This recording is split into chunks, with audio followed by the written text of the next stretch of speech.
مبارک کا یہ بابرکت دن عطا فرمایا، صحت عافیت اور تندرستی کے ساتھ اپنے گھر میں نماز جمعہ ادا کرنے کی توفیق عطا فرمائی۔ ربیع الاول کا مہینہ بحمد اللہ تعالی اختتام پذیر ہوا اور ربیع الثانی کے مہینے کا آغاز ہو چکا ہے۔ ربیع الثانی جس طرح ربیع الاول کا نام سن کر نبی پاک صلی اللہ علیہ وسلم کی ولادت کا تصور سب سے پہلے ذہن میں آتا ہے، ایسے ہی ربیع الثانی سنتے ہی سیدی غوث پاک کا تصور ذہن میں آتا ہے۔ حضور سیدنا غوث الثقلین کریم الطرفین قندیل نورانی شہباز لامکانی قطب ربانی شیخ محی الدین عبد القادر جیلانی رضی اللہ تعالی عنہ، اللہ تعالیٰ نے بے حد فضل و احسان اور انعامات سے نوازا تھا۔ غوث اعظم بمن بے سر و ساما مدد، قبلہ دیں مدد کعبہ ایماں مدد۔ غوث اعظم میں بے سر و سامان ہوں، میری مدد کیجیے، میں لاچار و بے کس ہوں، میری مدد کیجیے۔ قبلہ دیں مدد کعبہ ایماں مدد، آپ ہی ہمارا سب کچھ ہیں، ہماری حاجت روائی کیجیے، ہماری مدد کیجیے۔ لوگ اولیاء اللہ کی شانیں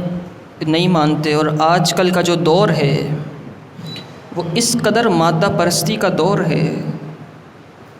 کہ جو ان کی عقل میں بات بیٹھتی ہے اسی کو تسلیم کرتے ہیں، جو عقل سے ماورا ہوتی ہے، جو کرامتیں ہوتی ہیں، جو معجزات ہوتے ہیں، ان کو نہیں مانتے۔ سوشل میڈیا کا دور تو اور بھی زیادہ بد تہذیبی کا دور ہے، جتنا انسان تعلیم یافتہ ہوتا جا رہا ہے، اخلاقی اعتبار سے، ادبی اعتبار سے اتنا ہی تنزلی کا شکار ہو چکا ہے۔ اولیاء کرام کا مذاق اڑانا، انبیاء کرام کی نعوذ باللہ من ذالک گستاخیاں کرنا، یہ عام وتیرہ ہے لوگوں کا۔ جو زیادہ پڑھ جاتے ہیں وہ پھر یوں سمجھتے ہیں کہ شاید اگر ہم نے دین پر صحیح طرح عمل کر لیا تو ہم دقیانوسی کہلانے لگ جائیں گے۔ اگر ہم نے زیادہ پڑھنے کے بعد، یونیورسٹیز سے اعلیٰ تعلیمیں حاصل کرنے کے بعد بھی 11ویں 12ویں 40واں سویم تیجا نیاز فاتحہ ہی کرنی شروع کر دی تو شاید لوگ یہ نہ سمجھے کہ ہم جاہل ہیں، لہٰذا ان کا انکار کرنا شروع کر دو، ان کا مذاق اڑانا شروع کر دو۔ تو یہ اب ایک ٹرینڈ بن چکا ہے۔ تو یہاں میں اولیاء کرام، ویسے تو کئی حوالے موجود ہیں میرے سامنے اولیاء کرام کی شان اور عظمت کے حوالے سے مختلف کتابوں کے، لیکن یہاں چھوٹی سی بات، ایک ایسا فلسفہ بیان کرنے لگا ہوں کہ اگر سمجھ میں آ جائے تو پھر کسی انسان کے ذہن میں کسی بھی اللہ کے ولی کے بارے میں کوئی خیال نہیں آئے گا۔ دیکھیے، کسی بھی ولی کی جو کرامت ہوتی ہے نا، کسی بھی ولی کی جو کرامت ہوتی ہے وہ در حقیقت اس ولی کے نبی کا معجزہ ہوتا ہے۔ کیوں؟ اس اعتبار سے کہ جو اللہ نے اس اللہ کے ولی کو، اپنے ولی کو شان دی ہے، اس کا مطلب یہ ہے کہ اس ولی کا جو نبی ہے وہ بڑی شان والا ہے، اسی لیے امت میں ایسے لوگ ہیں۔ تو کسی بھی ولی کی کرامت در حقیقت اس ولی کے نبی کا معجزہ ہوتا ہے، اس نبی کی شان ہوتی ہے۔ تو اگر لوگ آپ سے آ کر پوچھیں نا کہ صبح شام بس حضور غوث اعظم کا ہی نام لیتے رہتے ہو، ان کی کرامتیں بیان کرتے رہتے ہو، تو اس سے لڑنے جھگڑنے کی ضرورت نہیں ہے۔ اس سے کہیے گا غوث اعظم کی شان تو بیان کرتے ہیں، در حقیقت رسول اللہ کی شان بیان کر رہے ہوتے ہیں، کیونکہ حضور غوث اعظم حضور کے امتی ہیں۔ جب امتی کی شان یہ ہے تو امتی کو شانیں ملی ہیں نبی کے صدقے میں، تو نبی کی شان کا عالم کیا ہوگا۔ اور نبی کا معجزہ، نبی کا جو معجزہ ہوتا ہے وہ در حقیقت رب کی قدرت ہوتی ہے، کہ اللہ تعالیٰ اس قدر قادر ہے کہ اس نے اپنے نبی کو اس قدر شان سے نوازا ہے، اس قدر رب ذوالجلال قدرت رکھتا ہے کہ اس نے اپنے نبی کو اس قدر شان عطا فرمائی ہے۔ تو نبی کی شان رب کی شان ہے اور ولی کی شان نبی کی شان ہے۔ تو یوں اولیاء اللہ کی شان بیان کرنا، ان کی کرامتوں کا تذکرہ کرنا، دراصل رب کی قدرت اور شان کو بیان کرنا ہے، رب ذوالجلال کی قدرتوں کا تذکرہ کرنا ہے۔ اس وقت عجیب لوگ ہیں، اگر آصف بن برخیہ رضی اللہ تعالیٰ عنہ کا واقعہ قرآن مجید فرقان حمید میں نہ آیا ہوتا کہ انہوں نے بلقیس کا تخت ملک سبا سے فلسطین میں پلک جھپکنے سے بھی کم مقدار میں پہنچا دیا تھا، 80 گز لمبا اور 40 گز چوڑا تخت پلک جھپکنے کی مقدار میں حضرت آصف بن برخیہ نے حضرت سلیمان علیہ السلام کے حکم پر پہنچایا، سبا سے، ملک سبا سے جو کہ شام میں ہے، وہاں سے فلسطین میں پہنچایا۔ اس قدر طویل و عریض تخت، اگر یہ قرآن میں ذکر نہ ہوتا تو شاید آج کل کی جنریشن، آج کل کے پڑھے لکھے انجینئرز کہلانے والے لوگ اس کا بھی انکار کر دیتے، کیونکہ ان کی عقل میں نہیں آتی نا۔ ان کی عقل میں آتے ہی وہ فارمولاز ہیں جو ان کی عقل کے مطابق بنے ہیں۔ کرامت اور معجزے کا مطلب ہی یہ ہوتا ہے جو عقل کو عاجز کر دے، جو عقل میں نہ آ سکے، وہی تو کرامت ہوتی ہے، وہی تو کرامت ہوتی ہے۔ حضرت سیدنا امام شورانی رضی اللہ تعالیٰ عنہ نے المیزان الکبریٰ کے اندر ایک بات لکھی ہے، جو آپ نے کتاب لکھنا شروع کی میزان الکبریٰ، اس کا جو خطبہ لکھا ہے آپ نے کتاب کا، کتاب کے آغاز میں جو آپ نے الفاظ لکھے ہیں، آپ نے فرمایا، اور امام شارانی وہ بزرگ ہیں جو سب کے نزدیک مسلم ہیں، سب کے نزدیک مسلم الثبوت ہیں، ان کی بات سب کے نزدیک مانی جاتی ہے، کوئی ایسا نہیں کو جو امام شارانی کا انکار کر سکے یا ان کی بات کو ٹال سکے یا ان سے اختلاف رائے رکھ سکے۔ امام شارانی نے فرمایا، ان جمیع الائمۃ المجتہدین یشفعون فی اتباعہم ویلاحظون فی جمیع شدائدہم فی الدنیا والبرزخ ویوم القیامۃ حتی یجاوز الصراط۔ آپ نے فرمایا جتنے آئمہ ہیں، مجتہدین ہیں، اس امت کے اولیاء ہیں، اللہ تعالیٰ نے انہیں یہ شان عطا فرمائی ہے کہ یہ اپنے ماننے والوں کی شفاعت کریں گے، اپنے ماننے والوں کی حاجت روائی کرتے ہیں۔ پھر فرمایا وَيُلَاحِظُونَ فِي جَمِيعِ شَدَائِدِهِمْ، جب ان کا کوئی ماننے والا کسی تکلیف اور مصیبت میں آ جاتا ہے تو یہ اس کی نگرانی کرتے ہیں، اس کی مدد کرتے ہیں۔ امام شارانی کے الفاظ ہیں، فی الدنیا، دنیا کے اندر، وفی البرزخ، اور برزخ کے اندر، اور اس کے بعد جو آپ نے بڑی بات فرمائی ویوم القیامہ، اور قیامت کے دن بھی کرتے ہیں حاجت روائی، اور کب تک کرتے رہیں گے؟ فرمایا حتی یجاوز الصراط، یہاں تک کہ یہ اپنے ماننے والوں کو پل صراط بھی پار کروا دیں گے، اپنے ماننے والوں کو پل صراط بھی پار کروا دیں گے۔ یہ حضرت امام شارانی کا قول ہے، یہ آپ کا فیصلہ ہے۔ حضرت شیخ عبدالحق محدث دہلوی، اور شیخ عبدالحق محدث دہلوی وہ بزرگ ہیں کہ جب تک یہ برِ صغیر کے اندر فرقہ بندی نہیں ہوئی تھی، اس سے پہلے تک شیخ عبدالحق محدث دہلوی اب بھی سب کے نزدیک اور اس وقت بھی سب کے نزدیک مسلم تھے، سب انہیں مانتے ہیں، کوئی ان کا انکار نہیں کرتا، بلکہ ہم سے زیادہ وہ مانتے ہیں جو اولیاء کو نہیں مانتے، اس اللہ کے ولی کو وہ بھی مانتے ہیں جو اولیاء کا انکار کرتے ہیں۔ اس قدر شان سے حضرت شیخ عبدالحق محدث دہلوی کو اللہ نے نوازے، محقق علی الاطلاق ہیں، آپ کی تحقیقات سب کے نزدیک مسلم ہوتی ہیں۔ آپ نے مشکات شریف حدیث کی کتاب ہے، اس کی شرح لکھی اشیاۃ اللمات کے نام سے، آپ نے اس میں فرمایا، فارسی میں جو الفاظ ہیں حصول برکت کے لیے وہ الفاظ پڑھ دیتا ہوں، پھر ترجمہ بھی کر دوں گا۔ آپ نے فرمایا دیدم چہار کسرا از مشائخ کہ تصرف می کنند در قبور خود مانند تصور ہائے تصرف ہائے ایشاں در حیات، خود یا بیشتر شیخ معروف کرخی و شیخ عبدالقادر جیلانی و دو کس دیگر را۔ آپ نے فرمایا 4 ایسے بزرگ ہیں، 4 ایسے اولیاء ہیں جن کو میں جانتا ہوں، جنہیں میں نے دیکھا ہے کہ جو اپنے ماننے والوں کی اس طرح مدد کرتے ہیں جیسے زندہ تھے اس وقت مدد کیا کرتے تھے۔ فرمایا یا بیشتر، یا جیسے زندہ تھے اپنی حیات میں مدد کیا کرتے تھے اتنی مدد کرتے ہیں، یا اس سے بھی زیادہ مدد کرنے کی طاقت رکھتے ہیں۔ پھر فرمایا اس میں سے 2 تو یہ ہیں، حضرت معروف کرخی اور حضرت شیخ عبدالقادر جیلانی۔ فرمایا اور 2 دوسرے ولی ہیں، ان کا نام ذکر نہیں فرمایا، آپ نے فرمایا 2 تو یہ ہیں، ایک حضرت معروف کرخی ہیں اور ایک سیدنا شیخ عبدالقادر جیلانی ہیں۔ یہ وہ ہیں کہ جس طرح زندہ تھے تو مدد فرماتے تھے، حاجت روائیاں فرماتے تھے، وصال کے بعد اپنی قبروں میں رہ کر تصرف فرماتے ہیں، اپنی قبروں میں رہ کر مدد فرماتے ہیں۔ اللہ تعالیٰ نے اس شان سے نوازا ہے۔ تو حضرت شیخ عبدالحق محدث دہلوی کی بات تو چھوٹی نہیں ہو سکتی۔ آپ کا مقام، آپ کا مرتبہ بہت بلند و بالا ہے، اور یہ اللہ تعالیٰ کا خاص فضل و احسان ہے، انعام ہے اللہ تعالیٰ کا کہ میں نے بھی حمد اللہ تعالیٰ حضرت معروف کرخی رضی اللہ تعالیٰ عنہ کے قدمین شریفین میں بھی حاضری دی ہے، سید غوث پاک کے دربار مقدس میں بھی حاضری دی ہے۔ یہ اللہ پاک کا بے حد فضل و احسان۔ حضور سیدی غوث پاک رضی اللہ تعالیٰ عنہ کے مزار پر انوار پہ آپ چلے جائیں، ایک ضمناً ذہن میں بات آ گئی تو آپ کی یہ مزار پر انوار کے سیدھے ہاتھ پر کمرے بنے ہیں، حجرے بنے ہیں، جہاں پر مختلف اولیاء اللہ قیام پذیر ہوتے ہیں، مجاہدات کرتے ہیں، ریاضات کرتے ہیں، اعتکاف کرتے ہیں، دیگر معاملات کرتے ہیں۔ تو وہاں پر ایک بزرگ ہیں جن کا نام ہے حضرت شیخ منصور کردی، اللہ تعالیٰ نے آپ کو بڑے مقام سے نوازا ہے، کردستان کے ہیں، اور اللہ نے بڑی شان عطا فرمائی ہے۔ بغداد معلیٰ میں آپ سیدی غوث پاک رضی اللہ تعالیٰ عنہ کے مزار پر انوار کے ساتھ جو کمرے بنے ہیں وہیں پر آپ کا قیام ہے، وہیں پر آپ رہتے ہیں، لیکن آپ اتر کے نیچے نہیں آتے اور سیدی غوث پاک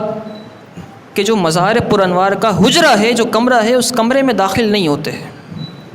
اس کمرے میں نہیں آتے۔ ہم ان کے پاس گئے ان کی زیارت کرنے کے لیے، ان سے ملاقات کرنے کے لیے، تو کسی نے ان سے پوچھا حضرت یہ بتائیے آپ رہتے یہیں ہیں،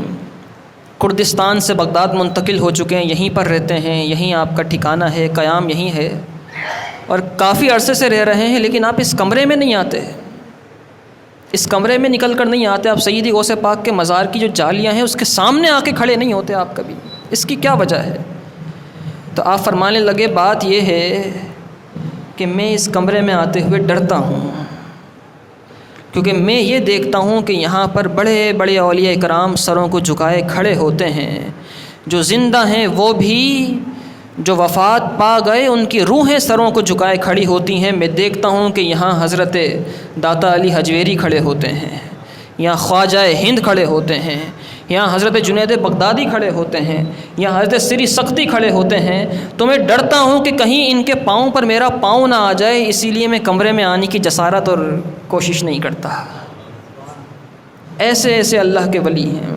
اور آپ کوئی ایسا نہیں کہ انہوں نے یہ بات خود سے کہہ دی۔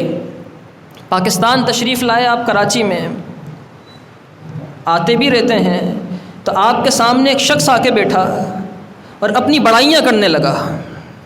اپنی باتیں، میں یوں ہوں، میں یوں ہوں، میں یہ کرتا ہوں، میں وہ کرتا ہوں، میں اتنی نمازیں پڑھتا ہوں، اتنے روزے رکھتا ہوں، اپنی شانیں اور اپنے مناقب بیان کرنے لگا۔ تو آپ نے اس کے دل پہ یوں ہاتھ رکھا، اور ہاتھ رکھنے کے بعد آپ نے یوں ہاتھ ہٹایا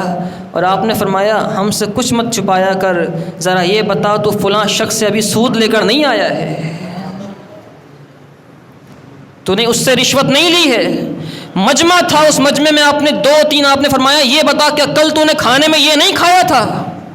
3-4 باتیں آپ نے اس طرح بیان فرمائی تو وہ قدموں میں گر گیا اور معافی مانگنے لگا۔ آپ نے فرمایا دیکھو اللہ تعالیٰ نے اپنے ولیوں کو یہ شان دی ہوتی ہے کہ جو رسول اللہ نے فرمایا تھا نا، اتقوا فراست المؤمن فإنہ ینظر بنور اللہ، فرمایا تھا مومن کی فراست سے ڈرا کرو، وہ اپنی آنکھوں سے نہیں اللہ کے نور سے دیکھ رہا ہوتا ہے، وہ اللہ کے نور سے دیکھ رہا ہوتا ہے۔ لیکن یہ باتیں انہی کو سمجھ میں آ سکتی ہیں جن کے دلوں کو اللہ نے پاک رکھا ہو، جن کے دل میلے ہو جائیں ان کا کوئی علاج نہیں ہو سکتا،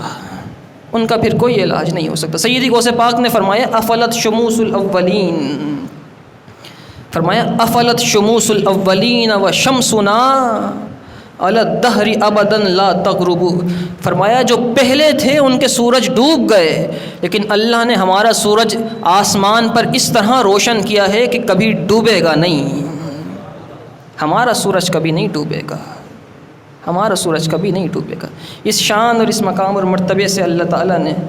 سیدی غوث پاک کو عطا فرمایا تھا۔ اور علمی مقام اور منصب کیا تھا، یہ تو ایک مکمل موضوع ہے سیدی غوث پاک کی علمیت بیان کرنے کے اعتبار سے۔ آج کل علم کا دور نہیں ہے، علم کا دور ختم ہو چکا ہے، لوگ جہلا کو دیکھتے ہیں، جاہلوں کی عادات دیکھتے ہیں اور اس سے اہل حق پر اعتراض شروع کر دیتے ہیں۔ دیکھیے، مزار پہ جا کے سر ٹیکنا یہ منع ہے، سجدے کرنا منع ہے، دھمالے ڈالنا منع ہے، یہ ہاتھوں میں کڑے، گلوں میں 4 تسبیحاں، انگوٹھیاں پہننا یہ شریعت میں منع ہے۔ سیدی غوث پاک رضی اللہ تعالیٰ عنہ نے فرمایا تھا اپنے بیٹوں کو، جب آخری وقت آیا آپ کے بیٹوں نے آ کے عرض کی بابا جان کوئی وصیت کر دیں، کوئی نصیحت کر دیں، تو آپ نے فرمایا اپنے بیٹوں کو وصیت فرمائی شریعت کی پاسداری کرتے رہنا اور شریعت کے ظاہری احکامات پر عمل کرتے رہنا، چاہے کتنے ہی بڑے ولی کیوں نہ بن جاؤ، نماز معاف نہیں ہو سکتی، روزے معاف نہیں ہو سکتے، یہ جائز نہیں ہو سکتا کہ 4 انگوٹھیاں پہن لیں، اگر شریعت نے ایک کی اجازت دی ہے اور ایک نگ والی کی اجازت دی ہے تو بس وہی جائز ہے، یہ نہیں کہ گلوں میں چینیں ڈالنا شروع کر دیں۔ آپ نے فرمایا شریعت کے ظاہری احکامات کی پابندی کرتے رہنا۔ شیطان آپ کے پاس آیا، سیدی غوث پاک کے پاس، اور آ کر کہنے لگا عبد القادر جیلانی اللہ نے تمہیں غوث اعظم بنا دیا ہے، اب تم سے نماز معاف ہو چکی ہے، اب آپ سے نماز معاف ہو چکی ہے، اب آپ نمازیں مت پڑھا کریں۔ تو حضور غوث پاک فرمانے لگے اگر نماز معاف ہونی ہی ہوتی تو سب سے پہلے صدیق اکبر پر معاف ہو جانی تھی، اگر معاف ہونی ہوتی نمازیں تو سیدنا صدیق اکبر پر معاف ہو جانی تھی، تو مجھے شیطان لگتا ہے۔ تو شیطان کہنے لگا کہ اے عبد القادر جیلانی آپ نے صحیح پہچانا، میں شیطان ہوں، میں اس طرح وسوسہ دلا کر نہ جانے کتنے اللہ کے ولیوں کو پھسلا چکا ہوں، مقام ولایت پر پہنچ جاتے ہیں، ان کے ذہن میں یہ خیال ڈالتا ہوں کہ اب تم سے نمازیں معاف ہوئیں، وہ نمازیں پڑھنا چھوڑتے ہیں، واپس نیچے آ جاتے ہیں، اس مقام سے گر پڑتے ہیں۔ اے عبد القادر جیلانی تم نے مجھے پہچان لیا، اور بڑی کمال بات ہے تمہارے علم نے تمہیں بچا لیا ہے، جو تم نے اتنا علم حاصل کیا، بغداد میں 40 سال رہے، اتنا علم حاصل کیا، آپ کے علم نے عبد القادر جیلانی آپ کو بچا لیا ہے۔ تو سیدی غوث پاک فرماتے ہیں یہ بھی تیرا وار ہے، مجھے میرے علم نے نہیں بچایا، مجھے رب کے فضل نے بچایا ہے۔ اگر علم بچانے والا ہوتا تو شیطان کو بچا لیتا، علم بچانے والا ہوتا شیطان کو بچا لیتا۔ اسی لیے شریعت کے ظاہری احکامات کی پابندی لازمی اور ضروری ہے۔ اگر کوئی بھی ہو، کتنا ہی بڑا مرشد کہلانے والا ہو، لیکن شریعت کے ظاہری احکامات کی پابندی نہ کرتا ہو تو اسے ماننا نہیں چاہیے۔ حضرت جنید بغدادی سیدی غوث پاک کے مشائخ میں شامل ہیں، آپ نے فرمایا کہ اگر کسی کو شریعت سے ہٹا ہوا دیکھو، شریعت سے منحرف دیکھو اور ہوا میں اڑتے ہوئے دیکھو،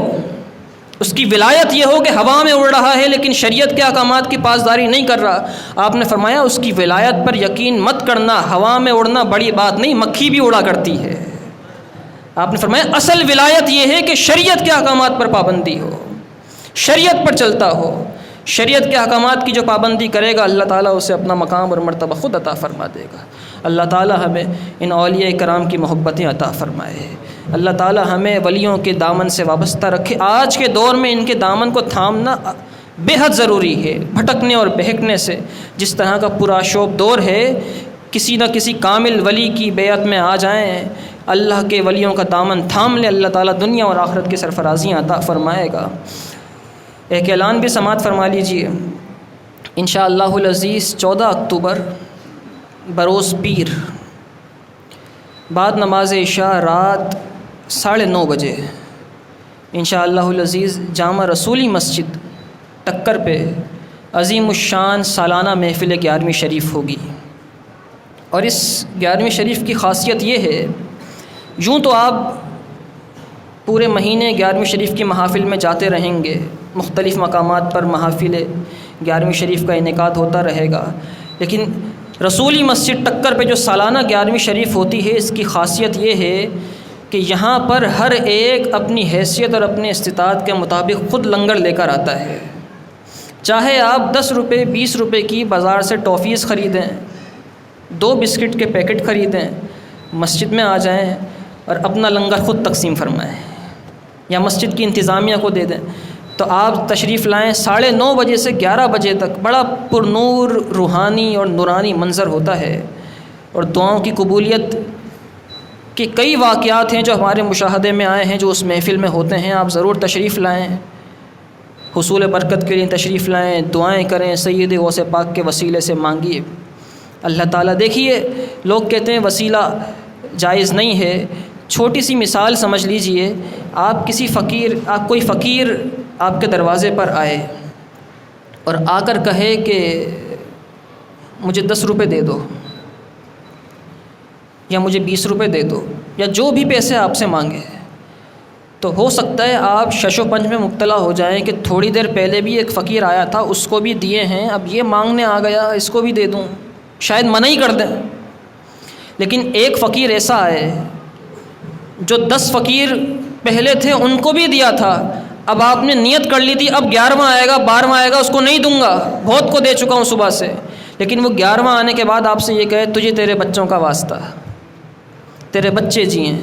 تیرا گھر آباد ہو، تیری ماں بیمار ہے اس کی طبیعت صحیح ہو جائے، وہ اس طرح کے واسطے دے، آپ کے پیاروں کے آپ کو واسطے دینا شروع کرے، تو ظاہر ہے دل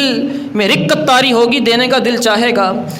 بلا تمثیل بلا مثال رب ذوالجلال بغیر واسطے کے عطا فرما سکتا ہے، لیکن اگر اس کے پیاروں کا واسطہ وسیلہ اس کی بارگاہ میں پیش کیا جاتا ہے اس کی رحمت جوش میں آ جاتی ہے، اور اس کی رحمت جوش میں آ کے پھر وہ عطا فرماتا ہے اور دعا کی قبولیت کے درجات میں اضافہ ہو جاتا ہے۔